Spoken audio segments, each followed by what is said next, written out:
Welcome to my new video. Today I'm going to continue Plant Kingdom, that is class Pteridophytes. Before I start my video, I would like to ask sorry. Like I in the previous videos, okay, there were many mispronunciations, or I had done wrong pronunciation of scientists' names and some algae and some bryophytes also. So I will like humans are the beings which do mistakes. So I ask sorry, I should not have been done like that, but I ask sorry for that. I will manage. I won't do like I will try not doing such mistakes once again. So now continuing today's class, pteridophytes. The pteridophytes includes horsetail and ferns. Okay, so they are saying the species which come under pteridophytes. Pteridophytes are used for medicinal purposes as soil binders. They are also frequently grown as ornamentals. Okay, so they are saying uses of pteridophytes. One, they are used as medicinal plants, and then they are also used for like ornamental way. Okay, that means decoration.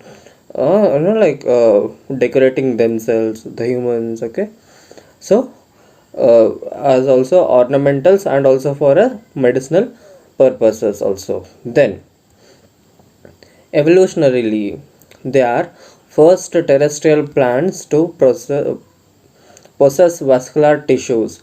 See, vascular bundles mainly consist of two tissues.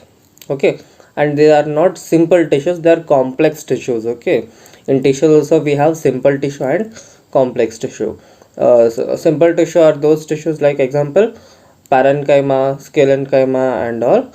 But complex tissues are those tissues like example like xylem and phloem. Okay, you should study more about these tissues in chapter 6. Okay, we learn about these tissues in the upcoming chapters.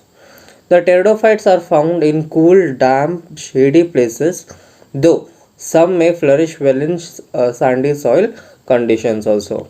So here they are explaining about the climatic conditions in which pteridophytes can grow. The climatic conditions are cool, damp, shady places. Okay, and but some cases like some plants of pteridophytes can also grow well in sandy soil also.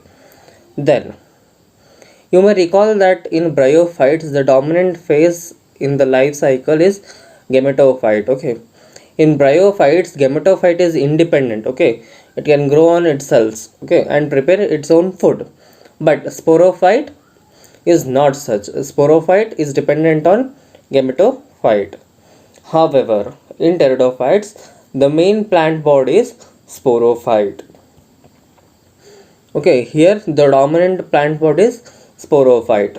In bryophytes, it was gametophyte, which is differentiated into true roots, stem, and leaves. In bryophytes, it was root-like, stem-like, and leaf-like structures. But in pteridophytes, there are true roots, true stem, and true leaves. Okay, these organs possess differentiated vascular tissue. Okay, they have well differentiated vascular tissue. Then the leaves in pteridophyta are small, as in Selaginella, or large, as in ferns. Okay, leaves may vary in size. Okay, they are small. There are small leaves in Selaginella, and there are big leaves in ferns. Okay, so in next page they have given this is the diagram of Selaginella. Here the leaves are very small. They have mentioned over here. See, the leaves are very small, and ferns over here. Okay, it's see here we have large leaves. That's what they were saying. Okay, there is like variation of sizes. Okay, then where were we? Stems and leaves. These organs process well. Okay, ferns, sporophyte bears, sporangia. In Selaginella or large as in ferns.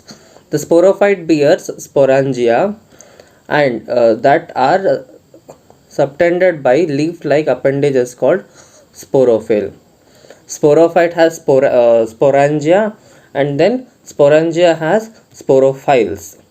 Okay, in some cases sporophyll may be may form distinct compact structure called as stabili or cone, as seen in Selaginella and Equisetum. Okay, see here we have these structures. Okay, these structures are called as stabili. Okay, not the leaf part, not the main axis. Okay, maybe I need this. No, I'm not talking about this part, not this part. This part is stabili or the cone in what? In Selaginella. Okay, and in Equisetum, this is the stabili they were talking of. Is it right? Then in stabili of Selaginella and Equisetum, the sporangia produces spores by meiosis in microspore mother cell, that is MMC. Okay, it is spore mother cell. It may be microspore or megaspore, depending on whether it is female cone or male cone. Okay, here they have just given spore mother cell. It may be microspore mother cell or megaspore mother cell also. The spores germinate to give rise to inconspicuous small but multicellular free living mostly photosynthetic thalloid gametophyte called as protothallus. Okay, next the spores, okay, like they germinate and then produce a photosynthetic thalloid gametophyte called as protothallus. Okay, that means gametophytes are photosynthetic in nature. These gametophytes require cool, damp, shady place to grow. Okay, again the climatic conditions are cool, damp, shady places. Okay, because of these specific restricted requirements and the need for water for fertilization, the spread of living pteridophytes is limited and restricted to narrow geographical areas. Okay, the conditions in which they grow are very much limited, so pteridophytes are also very much limited. Okay, like they you can't say pteridophytes here and there, but you can say angiosperms here and there. All the flowering plants are angiosperms only. Okay, next, the gametophyte bears male and female sex organs called as antheridia and archegonia respectively. Okay, the male cone or the male sex organ is called as antheridia and the female sex organ is called as archegonia. Then water is required for transfer of anthrozoids. Okay, okay, let it be. We'll talk it in the later section. For transfer of anthrozoid we need water. Okay, from the antheridia to archegonia, the anthrozoid should be transferred. How they are transferred? They are transferred by water. Okay, the male gamete released from the antheridia to the mouth of archegonium. The fusion of male gamete with the egg present in the archegonia results in the formation of zygote. Once the anthrozoid, okay, which leaves the antheridia and comes to archegonia, okay, it then fuses with the egg and then produce zygote. Okay, this is common sexual reproduction. Okay, zygote thereafter produces multicellular well differentiated sporophyte which is dominant phase of pteridophyte. Okay, then see, first it is sporophyte, then comes gametophyte, then again sporophyte. Okay, then in majority of the pteridophyte, all the spores are similar kind, that means they are homosporous. Homo means same and sporus means spores. Homo means same and sporus means spores, that means same kind of spores. Okay, such plants are called as homosporous. Okay, then examples are okay, such plants are called as homosporous. Genera like Selaginella and Salvinia, okay, are heterosporous. That means they produce one spore has to be very large and the other one has to be very small, that is micro and megaspore. Not mega, it is macro. Macro and microspores, okay, are known as heterospores. The megaspore and microspore germinate and give rise to female and male gametophyte respectively.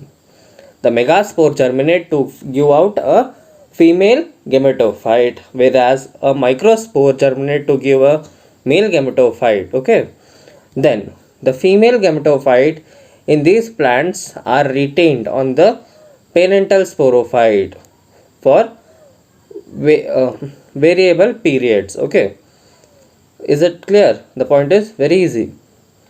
The development of zygote into young embryos takes place within the female gametophyte.